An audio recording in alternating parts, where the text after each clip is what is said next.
ಅಣ್ಣ ಅದಕ್ಕೆ ನಿಮ್ಮಿಬ್ರಿಗೂ ಬಿಗ್ ಥ್ಯಾಂಕ್ಸ್. ಥ್ಯಾಂಕ್ಸ್ ಯಾಕೆ? ಆಫೀಸ್ ಓಪನಿಂಗ್ ಬಂದಿದ್ದೀಕಾ? ಅಲ್ಲ, ಮತ್ತ್ಯಾಕೆ? ಅದು ಮೊದಲೇ ನನಗೆಲ್ಲ ಗೊತ್ತಿತ್ತು. ಅದಕ್ಕೆ ಜೀವನ್ ಆಫೀಸಲ್ಲಿ ಲೇ ಆಫ್ ಆಗಿತ್ತು, ಅವ್ನ ಕೆಲಸ ಕಳ್ಕೊಂಡಿತ್ತು, ಎಲ್ಲ ಗೊತ್ತಿತ್ತು. ಅಷ್ಟೇ ಅಲ್ಲ, ಅವ್ನ ಕೆಲಸ ಕಳ್ಕೊಂಡ್ಮೇಲೆ ಮನೆಯವ್ರಿಗೆ ಯಾರಿಗೂ ಗೊತ್ತಿಲ್ಲದೆ ಡೆಲಿವರಿ ಬಾಯ್ ಕೆಲಸ ಮಾಡ್ತಿದ್ದದ್ದು ನನಗೆ ಗೊತ್ತಿತ್ತು. ಅವ್ನು ತುಂಬ ನೋವು ತಿಂತಿದ್ದ, ನಮಗೆ ನೋವಾಗಬಾರ್ದು ಅಂತ ಮುಚ್ಚಿಡ್ತಿದ್ದ. ಯಾಕೆ ಜೀವ ಎಷ್ಟೊಂದು ಲೇಟು? ಸ್ವಲ್ಪ ಕೆಲಸ ಜಾಸ್ತಿ ಇತ್ತು ಅದಕ್ಕೆ.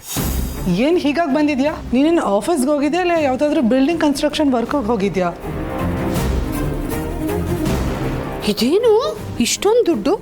ಎಷ್ಟಿದೆ? 5 ಲಕ್ಷ ಇದೆ ಅಮ್ಮ. ಅಲ್ಲ ಜೀವ, ಸ್ಯಾಲ್ರಿನ ಕ್ಯಾಶಲ್ಲಿ ಕೊಟ್ಟಿದ್ದಾರೆ, ಯಾವ ಕಂಪ್ನಿನಲ್ಲೂ ಕ್ಯಾಶ್ ಕೊಡಲ್ಲ ಅಲ್ವಾ? ಜೀವ, ನಿಂಗೆ ಎಷ್ಟೊಂದು ಮೆಸೇಜಸ್ ಬರ್ತಾ ಇದೆ, ಸೈಲೆಂಟ್ ಮಾಡ್ತೀನಿ. 1 ನಿಮಿಷ. ಓ, ಕ್ಲೈಂಟ್ ಕಾಲ್ ಇದೆ, 1 ನಿಮಿಷ ಬಂದೆ. ಫ್ರೆಂಡು ಅಂತ ಕಾಲ್ ರಿಸೀವ್ ಮಾಡಿದ್ರೆ ನಿನ್ನ ಗಂಡ ಫುಡ್ ಡೆಲಿವರಿ ಮಾಡ್ತಾ ಇದ್ದ, ಯಾವಾಗಿಂದ ಈ ಸೈಡ್ ಬಿಸ್ನೆಸ್ ಅಂತ ಕಿಂಡಲ್ ಮಾಡ್ತಾಳೆ. ಡೆಲಿವರಿ ಬಾಯ್ ಕಾಸ್ಟ್ಯೂಮ್ ಹಾಕೊಂಡು ನೀನು ಕ್ಯೂಟಾಗಿ ಕಾಣಿಸ್ತಿದ್ಯಂತೆ. ಮೋಸ್ಟ್ಲಿ ನಂತರನೇ ಇನ್ನೊಬ್ಬರನ್ನ ನೋಡಿ ಕನ್ಫ್ಯೂಸ್ ಆಗಿರ್ಬೋದು. Okay, leave it. ನಿಮಗೆ ಗೊತ್ತು ಜೀವ ಎಷ್ಟು ಸ್ವಾಭಿಮಾನಿ ಅಂತ. ಅವನಿಗೆ ಯಾರ ಹತ್ರನೂ ಹೆಲ್ಪ್ ತಗೊಳ್ಳೋದು ಇಷ್ಟ ಆಗಲ್ಲ, ಅದನ್ನು ಅವ್ನು ಎಕ್ಸ್ಪೆಕ್ಟ್ ಕೂಡ ಮಾಡಲ್ಲ. ಬಟ್ ನೀನು ಅವನನ್ನು ಒಪ್ಪಿಸಿ ಈ ಕೆಲಸ ಮಾಡಿಸಿದ್ಯಾ. ಅವನು ಸ್ವಂತ ಬಿಸ್ನೆಸ್ ಸ್ಟಾರ್ಟ್ ಮಾಡೋ ಥರ ಮಾಡಿದ್ಯಾ. ಇದವನು ಡ್ರೀಮ್ ಆಗಿತ್ತು ಅಣ್ಣ. ಸ್ವಂತವಾಗಿ ಏನಾದರೂ ಮಾಡಬೇಕು, ಬೇರೆಯವರು ಕೆಲಸ ಕೊಡೋ ಥರ ಆಗಬೇಕು ಅಂತ. ಇವತ್ತಿದೆಲ್ಲ ಆಗಿದೆ ಅಂದರೆ ಅದಕ್ಕೆ ಕಾರಣ ನೀನೇ ಅಣ್ಣ. ನೀನಿಲ್ಲ ಅಂದಿದ್ರೆ ಇದೆಲ್ಲ ಸಾಧ್ಯ ಆಗ್ತಾನೇ ಇರಲಿಲ್ಲ. ಹಾಗೆ ಅದಕ್ಕೆ ನಿಮಗೂ ಥ್ಯಾಂಕ್ಸ್ ಹೇಳೋಕ್ಕೆ ಇಷ್ಟಪಡ್ತೀನಿ. ಯಾಕೆಂದರೆ ನನಗೆ ಗೊತ್ತು ಜೀವಾಗೆ ದುಡ್ಡಿನ ಅಗತ್ಯ ಇದ್ದಾಗ ನೀವೇ ಅವನಿಗೆ ಹೆಲ್ಪ್ ಮಾಡಿದ್ದು ಅಂತ. ನನಗೆ ಹೇಗೆ ಗೊತ್ತಾಯಿತು ಅಂತನಾ? ಇಷ್ಟೊಂದು ದುಡ್ಡು ಎಲ್ಲಿಂದ ಬಂತು ಅಂತ ಕೇಳಿದ್ದಕ್ಕೆ ಅವ್ನು ಏನೇನೋ ರೀಸನ್ ಕೊಟ್ಟ. ಅವ್ನು ಮಾತಾಡಿದ್ರಲ್ಲೇ ಗೊತ್ತಾಗ್ತಾ ಇತ್ತು ಅವ್ನು ಹೇಳ್ತಿರೋದು ಸುಳ್ಳು ಅಂತ. ಜೀವಾಗೆ ಅಷ್ಟೊಂದು ದುಡ್ಡು ಕೊಡೋವಂಥ ಒಳ್ಳೆ ಫ್ರೆಂಡ್ಸ್ ಯಾರೂ ಇಲ್ಲ. ಅವನಿಗೆ ಅಕ್ಕನೇ ಬೆಸ್ಟ್ ಫ್ರೆಂಡು. ಅವನು ಅವತ್ತು ಕ್ಯಾಶ್ ತೊಗೊಂಡು ಬಂದಾಗಲೇ ಗೊತ್ತಾಯಿತು ಅದನ್ನು ನೀವೇ ಕೊಟ್ಟಿರೋದು ಅಂತ. ಯಾಕೆಂದರೆ ಅವನು ಯಾರ ಹತ್ರನೂ ಸಹಾಯ ತೊಗೊಳಕ್ಕೆ ಇಷ್ಟಪಡಲ್ಲ. ನಿಮ್ಮ ಹತ್ರನೂ ಅವನು ಅಷ್ಟು ಸುಲಭವಾಗಿ ದುಡ್ಡಿಸ್ಕೊಳ್ಳೋಕೆ ಒಪ್ಕೊಂಡಿರಲ್ಲ. ಬಟ್ ನೀವೇ ಹೇಗೋ ಕನ್ವಿನ್ಸ್ ಮಾಡಿ ಎಮೋಷ್ನಲ್ ಬ್ಲ್ಯಾಕ್ಮೇಲ್ ಮಾಡಿ ಕೊಟ್ಟಿರ್ತೀರಲ್ವಾ. ಸೊ ನಿಮ್ಮಿಬ್ರಿಗೂ ತುಂಬ ತುಂಬ ತುಂಬ ಥ್ಯಾಂಕ್ಸ್. ಯಾಕೆಂದರೆ ನಮ್ಮವರು ಅಂತ ಬಂದರೆ ನೀವಿಬ್ಬರು ಕಾಂಪಿಟೇಷನ್ಗೆ ಬಿದ್ದು ಹೆಲ್ಪ್ ಮಾಡ್ತೀರಾ. ನೀವಿಬ್ಬರು ಹೇಗೆ ಅಂದರೆ ಒಬ್ರಿಗಿಂತ ಒಬ್ಬರು ಒಳ್ಳೆಯವರು. ತೂಕ ಹಾಕಿದ್ರೆ ಇಬ್ಬರು ಈಕ್ವಲ್ ಆಗಿ ಬರ್ತೀರಾ. ಯಾರು ಹೆಚ್ಚು ಕಮ್ಮಿ ಅಂತ ಹೇಳೋಕ್ಕಾಗೋದೇ ಇಲ್ಲ. ನಾನು ನಿಮ್ಮಿಬ್ಬರನ್ನ ಅಣ್ಣ ಅತ್ತಿಗೆ ಆಗಿ ಪಡೆಯೋದಕ್ಕೆ ತುಂಬ ಲಕ್ಕಿ. ನನ್ನ ಮನಸಾರೆ ಹೇಳ್ತಿದ್ದೀನಿ, ನೀವಿಬ್ಬರು ತುಂಬ ಗ್ರೇಟ್. ಪುಟಿ, ಯಾಕೆ ಇಷ್ಟೊಂದು ಫೀಲ್ ಆಗ್ತಾ ಇದೆಯಾ? ನೋಡು, ನೀನು ಕಣ್ಣೀರು ಹಾಕಿದ್ರೆ ನಮ್ಮಿಬ್ಬರಿಗೂ ನೋವಾಗುತ್ತೆ. ನೀನು ಯಾವಾಗಲೂ ಸಂತೋಷವಾಗಿರಬೇಕು. ಅದಕ್ಕೋಸ್ಕರ ನಾನು ಏನು ಬೇಕಾದರೂ ಮಾಡ್ತೀನಿ. ಅದಕ್ಕೋಸ್ಕರನೇ ನಾನು ಇರೋದು ಅನ್ನೋದು ನನ್ನ ಭಾವನೆ. ದಯವಿಟ್ಟು ಖುಷಿಯಾಗಿರ್ಬೇಕು, ಚೆನ್ನಾಗಿರ್ಬೇಕು, ಕಣ್ಣೀರು ಮಾತ್ರ ಹಾಕಬಾರ್ದು.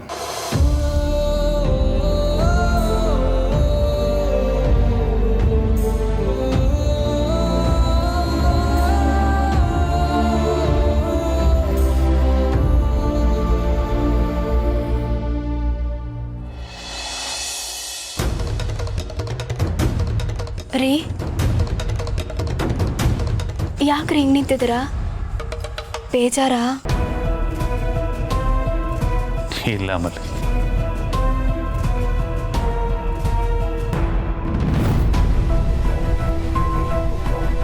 ನೀವು ಸುಳ್ಳು ಹೇಳ್ಬೇಡಿ. ನಿಮಗೆ ಬೇಸರ ಆಯ್ತಂತ ನನಗೆ ಗೊತ್ತು. ಅವರೆಲ್ಲ ಆಫೀಸ್ ಪೂಜೆಗೆ ಹೋದ್ರು, ನಿಮ್ಮನ್ನು ಕರೀಲಿಲ್ಲ ಅಂತ ತಾನೇ ನಿಮಗೆ ಬೇಜಾರಾಗಿರೋದು. ಅದಕ್ಕೆ ರೀ, ನಿಮಗೆ ಬೇಜಾರಾಗಬಾರ್ದು ಅಂತನೆಯ ಅವ್ರು ಕರೆದಾಗ ನಾನು ಹೋಗ್ದೆ, ನೆಪ ಹೇಳಿ ಇಲ್ಲೇ ಉಳ್ಕೊಂಡೆ. ಇಲ್ಲ ಮಲ್ಲಿ, ನನ್ನ ಬೇಜಾರಿಗೆ ನಾನೇ ಕಾರಣ. ಎಲ್ಲ ನನ್ನಿಂದನೇ ಆಗಿದ್ದು. ಮದುವೆ ಟೈಮಲ್ಲಿ ನಾನು ಮಾಡಿದಂಥ ಒಂದು ಎಡವಟ್ಟು ಇಷ್ಟಕ್ಕೆಲ್ಲ ಕಾರಣ ಆಗೋಯ್ತು ನೋಡು. ಅಣ್ಣ, ಅತ್ತಿಗೆ, ಅಮ್ಮ, ಮನೆಯವರು ಎಲ್ಲರೂ ನನ್ನ ಮೇಲೆ ಇಟ್ಟಿದ್ದಂಥ ಒಂದು ನಂಬಿಕೆ, ಆ ಒಂದು ಒಳ್ಳೆ ಭಾವನೆ ಕಳ್ಕೊಂಬಿಟ್ಟೆ. ಈಗ ನಾನು ಏನೇ ಪ್ರಯತ್ನ ಪಟ್ಟರು, ಎಷ್ಟೇ ಅದನ್ನು ಸರಿ ಮಾಡೋಕ್ಕೆ ನೋಡಿದ್ರು ಅದು ಒಂಥರ ಒಡೆದೋಗಿರೋ ಮಿರರ್ಗೆ ಪ್ಯಾಚ್ ಆಗ್ತಾಗಿರುತ್ತೆ. ನನ್ನ ಬಾಲಿಗೆ ಯಾವುದೋ ಮೊದಲಿನ ಥರ ಇಲ್ಲ ಮಲ್ಲಿ. ನನ್ನವರು ಅನ್ಸ್ಕೊಂಡವ್ರು ಯಾರು ನನ್ನ ಜೊತೆ ಮೊದಲಿನ ಥರ ನಡ್ಕೋತಿಲ್ಲ. ಅದು ನನಗೆ ನೀಟಾಗಿ ಗೊತ್ತಾಗ್ತಿದೆ. ಅವರು ಎದುರುಗಡೆ ಅದನ್ನು ತೋರಿಸ್ಕೊಳ್ದೇ ಇರ್ಬೋದು ಅಥವಾ ಬಾಯ್ ಬಿಟ್ಟು ಹೇಳ್ದೇ ಇರ್ಬೋದು, ಆದರೆ ಅವ್ರ ಮನಸ್ಸಲ್ಲಿ ನನ್ನ ಬಗ್ಗೆ ಏನು ಅನ್ಕೋತಿದ್ದಾರೆ ಅನ್ನೋದು ನನಗೆ ನೀಟಾಗಿ ಗೊತ್ತಾಗ್ತಿದೆ ಮಲ್ಲಿ. I am A loser. ಎಲ್ಲಾನು ಕಳ್ಕೊಂಡ್ಬಿಟ್ಟಿದ್ದೀನಿ. ಇಲ್ಲ ರೀ, ಇದೆಲ್ಲ ಆಗಿದ್ದು ನನ್ನಿಂದನೇ. ನನ್ನಿಂದಾಗಿ ನೀವ್ರ ಕೈಲೆಲ್ಲ ಒಂದೊಂದು ಮಾತು ಕೇಳಬೇಕಾಯ್ತು. ನನ್ನಿಂದಾಗಿ ಮನೆಯವ್ರ ಕಣ್ಣಿಗೆಲ್ಲ ನೀವು ಕೆಟ್ಟೋರಾಗಬೇಕಾಯ್ತು. ನಾನು ನಿಮಗೆ ಕಟ್ಕೊಂಡು ಚೆನ್ನಾಗಿರ್ತೀನಿ ಅಂತ ಅನ್ಕೊಂಡಿದ್ದೆ. ಆದರೆ ನೀವು ಈ ಥರ ಒಳಗೊಳಗೆ ನೋವು ಪಡ್ಬೇಕಾಗುತ್ತೆ ಅಂತ ನನಗೆ ಗೊತ್ತಿರಲಿಲ್ಲ ರೀ.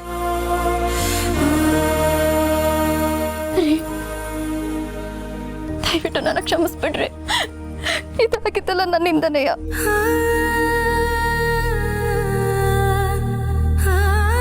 ಇಲ್ಲಿ ನೋಡು, ನನ್ನ ನೋಡು ಮಲ್ಲಿ, ನನ್ನ ನೋಡು. ನೀನ್ ಯಾಕೆ ಕಣ್ಣೀರಾಗ್ತಿದ್ಯಾ? ಇದ್ರಲ್ಲಿ ನಿನ್ ತಪ್ಪು ಏನು ಇಲ್ಲ ಮಲ್ಲಿ. ಇನ್ಫ್ಯಾಕ್ಟ್ ನೋಡು, ನಿಜ ಹೇಳ್ತಾ ಇದ್ದೀನಿ, ನಿನಗೆ ಮದುವೆ ಆಗಿರೋದಕ್ಕೆ ನಾನು ತುಂಬಾ ಖುಷಿಯಾಗಿದ್ದೀನಿ ಮಲ್ಲಿ. ಮಲ್ಲಿ, ಸ್ಟೇಟಸ್ ಅಲ್ಲೋ ಅಥವಾ ಶ್ರೀಮಂತಿಕೆಲ್ಲೋ ನನಗೆ ನಿನ್ಗಿಂತ ಒಳ್ಳೆ ಹುಡುಗಿ ಸಿಕ್ತಿದ್ಲೇನೋ, ನಾನು ಇಲ್ಲ ಅಂತ ಹೇಳಲ್ಲ. ಬಟ್ ನಿನ್ನನ್ನು ಮದುವೆ ಆಗಿರೋದಕ್ಕೆ ನನಗೆ ಎಷ್ಟು ಹ್ಯಾಪಿಯಾಗಿ, ಎಷ್ಟು ನೆಮ್ಮದಿಯಾಗಿ, ಎಷ್ಟು ಖುಷಿಯಾಗಿದ್ದೀನಿ ಗೊತ್ತಾ ನಿನಗೆ? ಬೇರೆ ಯಾರನ್ನೇ ಮದುವೆ ಆಗ್ತಿದ್ರು ನನ್ಗೆ ಈ ಥರ ಎಲ್ಲ ಖುಷಿಯಾಗಿರ್ತಿದ್ನೋ ಅಥವಾ ನೆಮ್ಮದಿಯಾಗಿರ್ತಿದ್ನೋ ನನಗೆ ಖಂಡಿತ ಗೊತ್ತಿಲ್ಲ ಮಲ್ಲಿ. ಅದಕ್ಕೆ ನಾನು ನಿನಗೆ ಥ್ಯಾಂಕ್ಸ್ ಹೇಳ್ಬೇಕು. ಇದ್ರಲ್ಲಿ ನಿನ್ನ ತಪ್ಪು ಏನೂ ಇಲ್ಲ ಮಲ್ಲಿ. ಎಲ್ಲ ಟೈಮ್, ಬ್ಲಡಿ ಟೈಮ್. ಆ ಟೈಮ್ ಇವತ್ತು ನಮ್ಮನ್ನು ಈ ಥರ ಪರಿಸ್ಥಿತಿಗೆ ತಂದು ನಿಲ್ಲಿಸಿದೆ. ಆದರೆ ಒಂದು ಮಾತಂತೂ ಖಂಡಿತ ಮಲ್ಲಿ, ಇವತ್ತು ನಮ್ಮನ್ನು ಯಾವ ಪರಿಸ್ಥಿತಿಗೆ ತಂದು ನಿಲ್ಲಿಸಿದೆಯೋ ಆ ಟೈಮೇ ನನ್ನನ್ನು ಒಂದಲ್ಲ ಒಂದಿನ ಮೊದಲಿನ ಸ್ಥಾನಕ್ಕೆ ಕರ್ಕೊಂಡೋಗಿ ನಿಲ್ಲಿಸುತ್ತೆ ಮಲ್ಲಿ. ಎಲ್ಲಿ ಪ್ರೀತಿ ಇರುತ್ತೋ, ಕಾಳಜಿ ಇರುತ್ತೋ, ಕೇರು ಕನ್ಸರ್ನ್ ಇರುತ್ತೋ, ಅಲ್ಲಿ ಕೋಪ ಮಾಮೂಲಿ ಮಲ್ಲಿ. ಮನೆಯವರೆಲ್ಲ ನನ್ನ ಮೇಲೆ ಅಷ್ಟು ಕೋಪ, ಅಷ್ಟು ಬೇಜಾರು ಮಾಡ್ಕೊಂಡಿದ್ದಾರೆ ಅಂತಂದರೆ ಅವ್ರಿಗೆ ನನ್ನ ಮೇಲೆ ಅಷ್ಟೇ ಪ್ರೀತಿ ಇದೆ, ಕಾಳಜಿ ಇದೆ ಅಂತ ಅರ್ಥ ಅಲ್ವಾ ಮಲ್ಲಿ? ಅವರು ನನಗೆ ಒಳ್ಳೇದನ್ನೇ ತಾನೇ ಬಯಸ್ತಾರೆ. ಸೊ ನನಗೆ ಒಳ್ಳೇದನ್ನ ಬಯಸೋರಿಗೆ ನನ್ನ ಮೇಲೆ ಕೋಪ ಮಾಡ್ಕೊಳ್ಳೋ ರೈಟ್ಸ್ ಇಲ್ವಾ ಹೇಳು? ಹಾಂ, ಎಲ್ಲ ರೈಟ್ಸ್ ಅವ್ರಿಗಿದೆ ನೋಡು. ಆದರೆ ನೀನೇನೇನೋ ಯೋಚನೆ ಮಾಡಿ ಬೇಜಾರು ಮಾಡ್ಕೋಬೇಡ, ಈ ಥರ ಕಣ್ಣೀರು ಹಾಕ್ಬೇಡ. ಆ್ಯಂಡ್ ಪ್ಲೀಸ್ ಯಾವುದಕ್ಕೂ ಗಿಲ್ಟ್ ಫೀಲ್ ಮಾಡಬೇಡ ಪ್ಲೀಸ್ ಮಲ್ಲಿ. ಹ್ಞೂ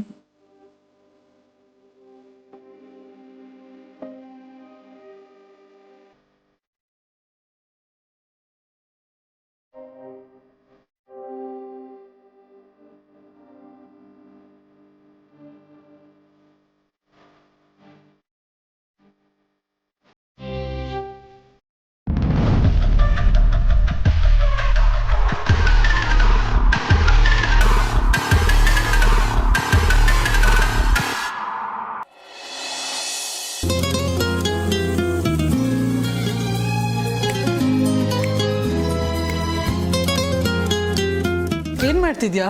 ಸಾಂಗ್ ಕೇಳ್ತಾ ಇದ್ದೀನಿ. ನೀನೀಗ ಮೊದಲಿನ ಥರ ಇದ್ರೆ ಆಗಲ್ಲ ಜೀವ, ಸ್ವಲ್ಪ ಚೇಂಜ್ ಆಗಬೇಕು. ಸಡನ್ನಾಗಿ ಚೇಂಜ್ ಆಗು ಅಂತ ಹೇಳಿದ್ರೆ ಏನು ಹೇಳ್ತಾ ಇದೆಯಾ? ನಂಗೆ ಒಂದು ಅರ್ಥನೇ ಆಗ್ತಿಲ್ಲ. ನೋಡು, ನೀನೀಗ ಆರ್ಡಿನರಿ ಮ್ಯಾನ್ ಅಲ್ಲ, ಬಿಸ್ನೆಸ್ ಮ್ಯಾನ್. ನೀನೀಗ ಕೆಲಸ ಮಾಡೋ ಎಂಪ್ಲಾಯ್ ಅಲ್ಲ, ಕೆಲಸ ಕೊಡೋ ಎಂಪ್ಲಾಯರ್.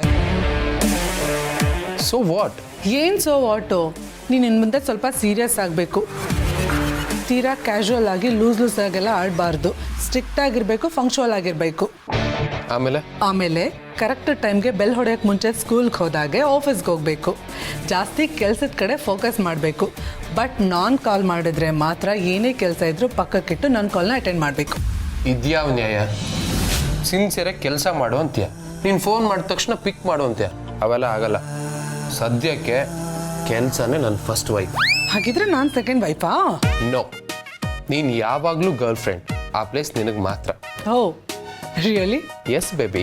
ಹಾಗಾದ್ರೆ ಇನ್ಮೇಲೆ ನಿನ್ನ ಹೆಂಡತಿ ಫೋನ್ ಮಾಡಿದ್ರೆ ರಿಸೀವ್ ಮಾಡಲ್ಲ ಅನ್ನೋ?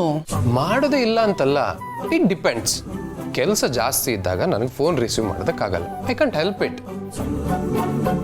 ಇದು ಸ್ವಂತ ಬಿಸ್ನೆಸ್, ನಾನು ಫುಲ್ ಎಫರ್ಟ್ ಹಾಕ್ಬೇಕಾಗತ್ತೆ. ಮೊದಲಾಗಿದ್ರೆ ನಾನೊಬ್ಬ ಎಂಪ್ಲಾಯ್ ಆಗಿದೆ, 9 to 6 ಜಾಬ್ ಮಾಡ್ತಾ ಇದ್ದೆ, ರಜೆಗಳು ಸಿಗ್ತಿತ್ತು, ಟೈಮ್ ಇರ್ತಿತ್ತು. ಬಟ್ ಇದು ಸ್ವಂತ ಬಿಸ್ನೆಸ್ ಆಗಿರೋದ್ರಿಂದ 24/7 ನಾವು ಕೆಲಸ ಮಾಡಬೇಕಾಗತ್ತೆ. ಸೊ ರಜಾ ಇರಲ್ಲ, ಆಲ್ವೇಸ್ ವರ್ಕ್ ವರ್ಕ್ ವರ್ಕ್ ವರ್ಕಲ್ಲೇ ಮುಳುಗಿರ್ಬೇಕಾಗತ್ತೆ. ಸ್ಟಾರ್ಟಿಂಗ್ನಲ್ಲಿ ಹಾಗೆ ಕೆಲಸ ಮಾಡಿದ್ರೇ ಸಕ್ಸಸ್ ಸಿಗೋದು. ಸಕ್ಸಸ್ಗೆ ಯಾವುದೇ ರೀತಿ ಶಾರ್ಟ್ಕಟ್ಸ್ ಇರಲ್ಲ.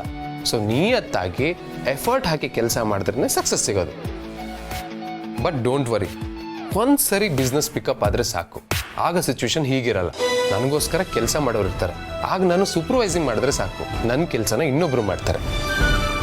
ಅಲ್ಲಿ ತನಕ ಬಿಸ್ನೆಸ್ಸೇ ನನ್ನ ಫಸ್ಟ್ ವೈಫ್, ಬಿಸ್ನೆಸ್ಸೇ ನನ್ನ ಫ್ಯಾಮಿಲಿ, ಬಿಸ್ನೆಸ್ಸೇ ನನ್ನ ಪ್ರಪಂಚ. ಸ್ವಂತ ಬಿಸ್ನೆಸ್ಗೆ ಟೈಮ್ ಕೊಡಬೇಕು ಅಂತಿದ್ಯಾ, ಬಟ್ ಸ್ವಂತ ಹೆಂಡತಿ ನಾನು. ಸ್ವಂತ ಬಿಸ್ನೆಸ್ಗೋಸ್ಕರ ಸ್ವಂತ ಹೆಂಡತಿನ ಸೈಡ್ಗಿಡೋದು ಯಾವ ನ್ಯಾಯ ಹೇಳು? ಅಟ್ಲೀಸ್ಟ್ ನನ್ನನ್ನು ತಪ್ಕೊಳ್ಳೋದಕ್ಕೆ, ನನಗೆ ಪಪ್ಪಿ ಕೊಡೋದಕ್ಕೆ, ನನ್ನ ಜೊತೆ ರೊಮ್ಯಾನ್ಸ್ ಮಾಡೋದಕ್ಕೂ ಟೈಮ್ ಇಲ್ವಾ ನಿನಗೆ? ಅದಕ್ಕೆಲ್ಲ ಟೈಮ್ ಇದೆ. ನನ್ನ ಸ್ವಂತ ಗಂಡನೇ, ನನಗಿಲ್ವಾ?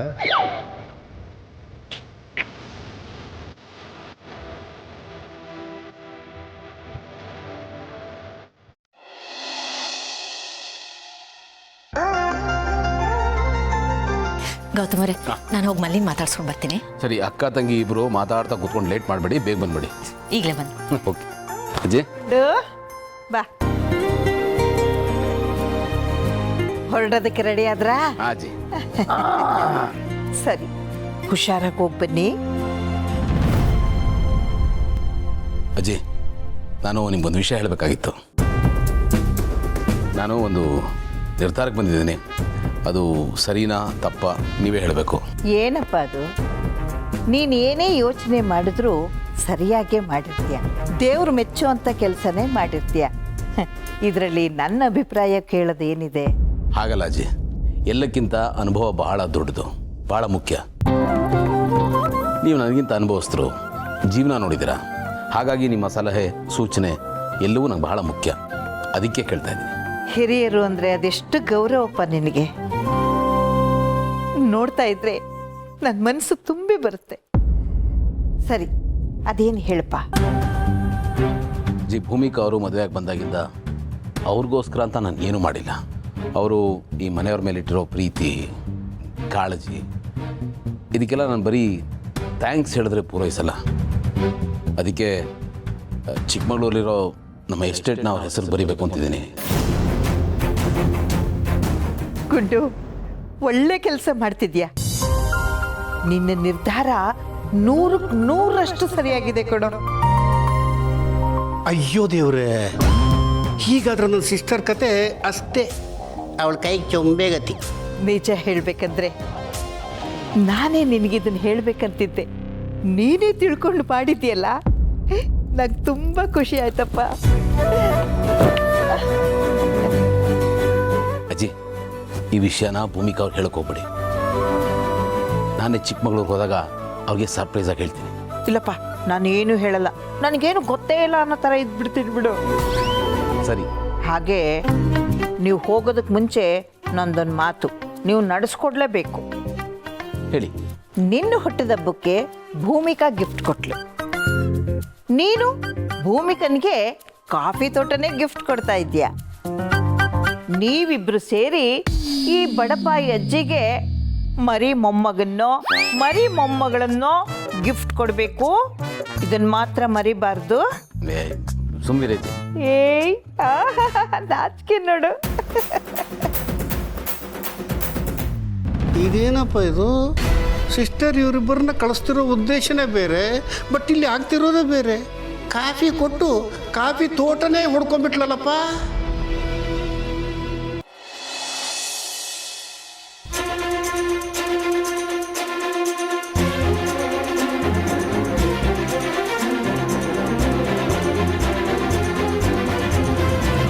ಮಲ್ಲಿ, ಅಕ್ಕರೆ ಮಗು ಬೆಳೀತಿದೆ ಅಂತ ಹೊಟ್ಟೆನೂ ಕಾಣಿಸ್ಕೊಳ್ತಿದಲ್ವಾ? ಈ ಅನುಭವ ಒಂಥರ ಖುಷಿ ಕೊಡ್ತಿರ್ಬೇಕಲ್ವಾ? ಹ್ಞೂ ಅಕ್ಕರೆ, ತುಂಬಾ ಖುಷಿ ಕೊಡ್ತೈತೆ. ನಿಮ್ಮ ಹೊಟ್ಟೆ ಆಗುವ ಈ ವಂಶದ ಕುಡಿ ಆದಷ್ಟು ಬೇಗ ಬರಲಿ. ಮಲ್ಲಿ, ನಾನು ಬರೋದಕ್ಕೆ 3-4 ದಿನ ಆಗುತ್ತೆ. ಇಲ್ಲಿ ನೋಡು, ಏನೇ ಇದ್ರು ಏನೇ ಆದರೂ ನೀನು ಮೊದಲು ನನಗೆ ಕಾಲ್ ಮಾಡು, ಸರಿನಾ? ಯಾವುದನ್ನು ಮನಸ್ಸಲ್ಲಿ ಇಟ್ಕೊಂಡು ಸುಮ್ಮನಿರಬೇಡ. ಏನೇ ಇದ್ರು ನನ್ನ ಹತ್ರ ಹೇಳ್ಕೊ. ಟೈಮಿಗೆ ಸರಿಯಾಗಿ ಟ್ಯಾಬ್ಲೆಟ್ಸ್ ತಗೋ. ಸರಿ ಅಕ್ಕರೆ. ಎಲ್ಲದಕ್ಕಿಂತ ಹೆಚ್ಚಾಗಿ ನೀನು ಹುಷಾರು, ನಿನ್ನ ಮಗು ಹುಷಾರು. ಸರಿ ಅಕ್ಕರೆ, ಆಯಿತು. ಹೇಳಿದ ಮಾತು ನೆನಪಿದೆಯಲ್ಲ, ಯಾವುದೇ ಕಾರಣಕ್ಕೂ ಯಾರು ಏನೇ ಕೊಟ್ಟರು ಅದನ್ನು ತಿನ್ಬೇಡ. ಅತ್ತೆ ತಿಂದು ನೋಡಿದ್ಮೇಲೆ ನೀನು ಅದನ್ನು ತಿನ್ನಬೇಕು. ಯಾಕಂದ್ರೆ ನಾನು ನಿನ್ನ ಜೊತೆಲಿ ಇರೋದಿಲ್ಲ. ಸೊ ನೀನೇ ನೋಡ್ಕೋಬೇಕು. ಅರ್ಥ ಆಯ್ತಾ? ಹ್ಞೂ ಅಕ್ಕರೆ, ಅರ್ಥ ಆಯ್ತು. ನೀವು ಹೇಳ್ದಂಗೆ ಆಗಲಿ. ಹಾಗೆ ನಾನು ನಿನಗೆ ಫೋನ್ ಗೊತ್ತು. ನೀವು ಕೊಟ್ಟಿರೋ ಹೊಸ ಫೋನ್ನ ನನ್ನ ತಾವಲೇ ಇಟ್ಕೊಂಡಿರ್ಬೇಕು. ನೀವು ಯಾವಾಗಲೇ ಫೋನ್ ಮಾಡಿದ್ರು ನಾನು ಥಟ್ ಅಂತ ಎತ್ತಬೇಕು. 24 ಗಂಟೆನೂ ಸಿಗ್ನಲ್ ಇರೋ ಜಾಗದಾಗೆ ಇರಬೇಕು. ಸಿಗ್ನಲ್ ಇಲ್ದಿರೋ ಜಾಗದಾಗೆ ತಲೆ ಕೂಡ ಹಾಕಿ ಮಲಗಬಾರ್ದು. ಫೋನ್ನ ಎಲ್ಲೋದ್ರೂ ನನ್ನ ಜೊತೆಗೆ ತಗೊಂಡೋಗ್ಬೇಕು. ಇಷ್ಟೇ ತಾನೇ ನಿಮ್ಮ ಸಲಹೆ ಸೂಚನೆ? ಬೇರೆ ಏನಾರು ಇದ್ರೆ ಹೇಳ್ಬಿಡಿ, ಅದನ್ನು ಲಿಸ್ಟಾಗಿ ಬರ್ಕೊಂಡ್ಬಿಡ್ತೀನಿ. ತರ್ಲೆ. ಎಷ್ಟು ಜೋರಾಗ್ಬಿಟ್ಟಿದ್ಯಾ ನೋಡು. ನನಗೆ ಕೌಂಟ್ ಕೊಡೋ ಅಷ್ಟು ಬೆಳೆದು ಬಿಟ್ಟಿದ್ಯಾ? ಹ್ಞೂ, ಮತ್ತೆ ಎಲ್ಲ ನಿಮ್ಮ ಆಶೀರ್ವಾದ ಬೆಂಬಲ. ನನ್ನ ಆಶೀರ್ವಾದ ಬೆಂಬಲನಾ? ಹ್ಞೂ, ಮತ್ತೆ ಮೊದಲೆಲ್ಲ ನಾನು ಗಟ್ಟಿಯಾಗಿ ಉಸಿರಾಡಕ್ಕೆ ಹೆದರ್ಕೊಂತ ಇದ್ದೆ, ಯಾರು ಏನು ಅನ್ಕೊಂಡ್ಬಿಡ್ತಾರೋ ಅಂತ. ಆದರೆ ನೀವು ನನ್ನ ಜೊತೆಗೆ ನಿಂತ್ರಿ. ಇವಾಗ ನಂಗೊಂದು ಚೂರು ಭಯ ಆಗಕ್ಕಿಲ್ಲ. ಆಮ್ಯಾಗೆ ನಮ್ಮವರು ಅಂದರೆ ಅವರು ಕೂಡ ನನ್ನ ಪರವಾಗಿ ಅವರಲ್ಲ, ಅದಕ್ಕೆ ನನ್ಗೆ ಯಾವ ಭಯನೂ ಇಲ್ಲ. ನೀವಿಲ್ಲದೆ ಇದ್ದಾಗ ನನ್ಗೆ ಅವ್ರೊಬ್ರಿದ್ಬಿಟ್ರೆ ಸಾಕು. ನನ್ನ ಪಾಲಿಗೆ ದೊಡ್ಡ ಸೈನ್ಯನೇ ಇದ್ದಂಗೆ. ಅವ್ರು ಏನೇ ಬಂದರೂ ನೋಡ್ಕೊಂತಾರೆ. ಆದರೂ ನಿನ್ನನ್ನು ಒಬ್ಬಳೇ ಬಿಟ್ಟು ಹೋಗೋದಕ್ಕೆ ತುಂಬ ಚಿಂತೆ ಆಗ್ತದೆ ಮಲ್ಲಿ. ನೀನು ಹೊಟ್ಟೆಯಲ್ಲಿ ಮಗು ಬೆಳಿತಿರ್ಬೋದು, ಆದರೆ ನನ್ನ ಕಣ್ಣಿಗೆ ನೀನು ಇನ್ನೂ ಪುಟ್ಟು ಮಗುನೇ. ಈ ಮಗುನ ಹೆಂಗೆ ಬಿಟ್ಟು ಹೋಗೋದು ಅಂತ. ಅಕ್ಕರೆ, ನೀವು ಏನು ಚಿಂತೆ ಮಾಡಬೇಡಿ. ನಾನು ಆಗಲೇ ಹೇಳ್ದಂಗೆ ನಿಮ್ಮ ಪರವಾಗಿ ಅವರೇ. ನೀವು ನನ್ನ ಹೆಂಗೆ ನೋಡ್ಕೊಂತಿದ್ರು ಅವರು ನನ್ನ ಹಂಗೆ ನೋಡ್ಕೊಂತಾರೆ. ಅಕ್ಕರೆ, ನೀವೇನು ಚಿಂತೆ ಮಾಡಬೇಡಿ. ನೀವು ಹುಷಾರಾಗಿ ಹೋಗಿ ಬನ್ನಿ. ಸರಿ, ಬಾ. ಹುಷಾರು.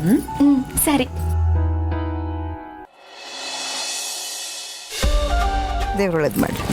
ಜಿ ಒಳ್ಳೇದಾಗಲ್ಲ.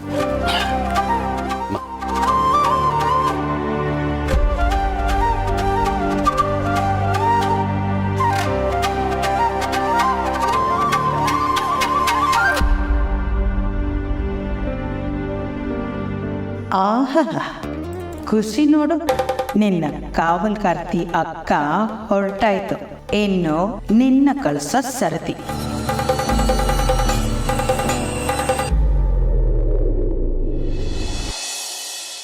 ಸಿಸ್ಟರ್ ಬಾಯ್ಲಿ ಬಾಯ್ಲಿ. ಅಣ್ಣ, ಏನು ಅರ್ಜೆಂಟಾಗಿ ಮಾತಾಡ್ಬೇಕು ಅಂತ ಕರ್ಕೊಂಡ್ ಬರ್ತಾ ಇದೀಯಾ? ನಾನು ಇಷ್ಟು ಅರ್ಜೆಂಟಲ್ಲಿ ಕರಿತಿದ್ದೀನಿ ಅಂದರೆ ಏನೋ ಇಂಪಾರ್ಟೆಂಟ್ ವಿಷಯ ಇದೆ ಅಂತ ತಾನೆ. ನಿನಗೆ ಯಾಕೆ ಅರ್ಥ ಆಗ್ತಿಲ್ಲ? ಕೆಲವು ಸರ್ತಿ ನೀನು ನಂತರನೇ ಆಡ್ತೀಯಪ್ಪ. ಸರಿ, ಏನು ಹೇಳು. ಸಿಸ್ಟರ್, ಹೀಗೆ ಗೌತಮ್ ಚಿಕ್ಕಮಂಗ್ಳೂರ್ಗೆ ಯಾಕೆ ಹೋಗ್ತಿದ್ದಾನೆ ಹೇಳು? ಅಲ್ಲಿರೋ ಪ್ರಾಬ್ಲಮ್ ಸಾಲ್ವ್ ಮಾಡೋದಕ್ಕೆ, ಮತ್ತೆ ಹನಿಮೂನ್ ಅಲ್ಲ, ಇಡೀ ಎಸ್ಟೇಟ್ ಅನ್ನ ಭೂಮಿಕಂಗೆ ದಾರೆ ಎರೆಯೋದಕ್ಕೆ ಹೋಗ್ತಾ ಇದ್ದಾನೆ. ಏನು ಹೇಳ್ತಾ ಇದೀಯ ಅಣ್ಣ? ಹೌದು ಸಿಸ್ಟರ್, ನಾನೇ ನನ್ನ ಕಿವಿಯಾರ ಕೇಳಿಸ್ಕೊಂಡಿದ್ದೀನಿ, ಕಣ್ಣಾರೆ ನೋಡಿದ್ದೀನಿ. ಗೌತಮ್ ಅಜ್ಜಿ ಹತ್ರ ಈ ವಿಷಯ ಹೇಳ್ತಿದ್ದ. ಆ ರೀತಿ ಆಗೋದಕ್ಕೆ ನಾನು ಬಿಟ್ಬಿಡ್ತೀನ? ಅವಳ ಹೆಸರಿಗೆ ಹೇಗೆ ಬರೀತಾನೆ ಅಂತ ನಾನು ನೋಡ್ತೀನಿ. ಸಿಸ್ಟರ್, ನೀನು ನೋಡ್ತೀನಿ ಅಂದಾಗ ಏನೋ ಮಾಡ್ತೀಯ ಅಂತ ಅರ್ಥ. ಆದರೆ ಇಲ್ಲಿ ಮಲ್ಲಿಗೆ ಏನು ಮಾಡ್ತೀಯ?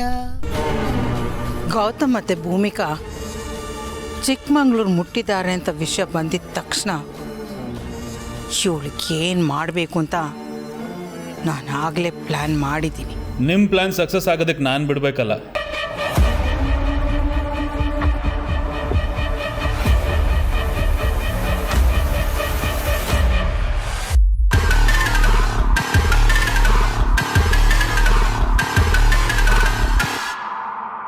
ಜೈ, ಬರ್ತಾ ಬರ್ತಾ ನಿಂದು ತುಂಬ ಜಾಸ್ತಿ ಆಗ್ತಾ ಇದೆ. ನಾನು ಇದೆಲ್ಲ ಮಾಡ್ತಾ ಇರೋದು ನಿನಗೋಸ್ಕರ ಅಂತ ನೆನಪಿರ್ಲಿ.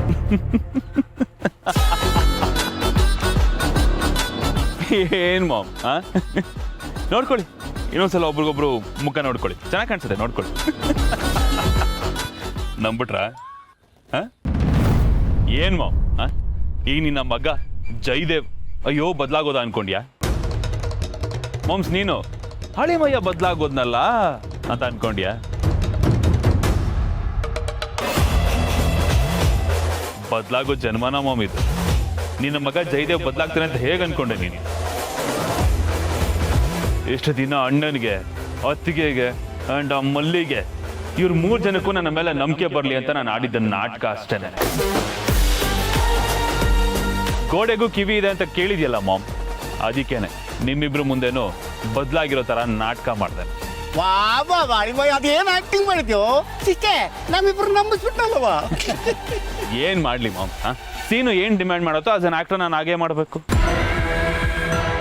ಅಂಡ್ ಸ್ಟೋರಿ ಹೇಗೆ ಓಪನ್ ಆಗುತ್ತೆ ಅಂತ ನೋಡ್ಕೊಂಡು ನಮ್ಮ ಪರ್ಫಾರ್ಮೆನ್ಸ್ ನ ಸ್ವಲ್ಪ ಮೇಲೆ ಕೆಳಗೆ ಮಾಡ್ಕೋತಾ ಇರ್ಬೇಕು ಕರೆಕ್ಟ್ ಆಗಿ ಹೇಳಿದೆ ಕಾಲಕ್ಕೆ ತಕ್ಕಂಗೆ ಕೋಲ ಕಟ್ಟಬೇಕು ಅಂತ ನಮ್ಮೂರಲ್ಲಿ ಒಂದು ಗಾದೆ ಇದೆ ಕರೆಕ್ಟಾಗಿ ಹೇಳಿದೆ ಕಣ ಕಾಲಕ್ಕೆ ತಕ್ಕಂಗೆ ನಾವು ಇರಬೇಕು ಯಾಕೆಂದ್ರೆ ಇದು ಕಳಿಗಾಲ ಅಲ್ವೇನೋ ಇಲ್ಲಿ ಒಳ್ಳೇದಕ್ಕೆ ಬೆಲೆ ಇಲ್ಲ ದಾನ ಮಾಡೋನು ಬಡವಾಗ್ತಾನೆ ಜಿಪ್ಣ ಶ್ರೀಮಂತ ಆಗ್ಬಿಡ್ತಾನೆ ಪಾಪಿ ದೀರ್ಘಕಾಲ ಬದುಕ್ತಾನೆ ಪುಣ್ಯಾತ್ಮ ಬೇಗ ಟಿಕೆಟ್ ತಗೊಂಡ್ಬಿಡ್ತಾನೆ ಹೀನಾತಿ ಹೀನ ಗುಣವುಳ್ಳವನು ರಾಜನಾಗ್ತಾನೆ ಒಳ್ಳೆ ಗುಣ ಇರೋನು ರಾಜನ ಕಾಲೊತ್ತೋ ಸೇವಕ ಆಗ್ತಾನೆ ನಾವು ರಾಜರಾಗಬೇಕು ಅಂದರೆ ರಾಜ್ಯಭಾರ ಮಾಡಬೇಕು ಅಂದರೆ ಕೆಲವ್ರನ್ನಾದ್ರೂ ತುಳಿಲೇಬೇಕು ಅಳಿಮಯ್ಯ ಪಾಪ ಪುಣ್ಯ ಕರುಣೆ ಗಿರುಣನೆಲ್ಲ ಮೂಟೆ ಕಟ್ಟಿ ಪಕ್ಕಕ್ಕಿಡಬೇಕು ಈಗಿನ ರೂಲ್ಸ್ ಇರೋದೇ ಹಂಗೆ ಸಿಸ್ಟರ್ ಅಲ್ವಾ ಎಕ್ಸಾಕ್ಟ್ಲಿ ಈಗ ನೋಡ್ತಾ ಇರೋ ನಾನು ಮಲ್ಲಿಗೆ ಏನು ಮಾಡಿದ್ರು ಯಾರೊಬ್ರು ಕೂಡ ನನ್ನ ಕಡೆ ಪಾಯಿಂಟ್ ಮಾಡಿ ತೋರ್ಸಲ್ಲ ಈವನ್ ಭೂಮಿಕಾನೂ ಅಷ್ಟೇ ನನ್ನ ಮೇಲೆ ಒಂದು ಚೂರು ಡೌಟ್ ಪಡಲ್ಲ ಯಾಕೆ ಅಂದ್ರೆ ಈ ಜಯದೇವ್ ಆಲ್ರೆಡಿ ಆ ಮಟ್ಟಕ್ಕೆ ಎಲ್ಲರನ್ನು ಕ್ಲೀನ್ ಬೋಲ್ಡ್ ಮಾಡಿದ್ದಾನೆ ಆ ಮಲ್ಲಿ ಕತೆನ ಮುಗಿಸೋದಿಕ್ಕೆ ಒಂದು ಸ್ಟೇಜು ರೆಡಿ ಮಾಡಿದ್ದಾನೆ ಅಂಡ್ ಈಗ ಅವಳನ್ನ ಮುಗಿಸೋದು ಒಂದೇ ಬಾಕಿ ಆದಷ್ಟು ಬೇಗ ಆ ಕೆಲಸನೂ ಮಾಡ್ತೀನಿ